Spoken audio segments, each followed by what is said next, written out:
ময়নায় ফের একবার এনআইএ। বিজয় কৃষ্ণ ভূঁইয়া মৃত্যু তদন্তে ময়নায় ফের একবার এসে পৌঁছল এনআইএর একটি বিশেষ টিম।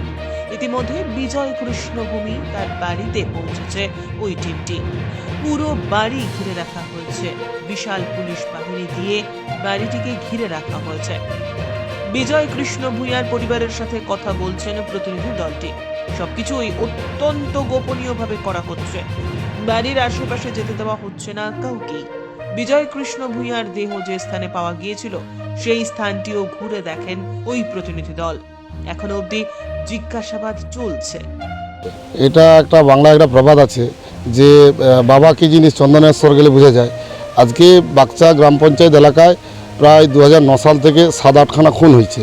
এই তৃণমূল কংগ্রেসের যারা দুষ্কৃতীরা তারাই করেছে।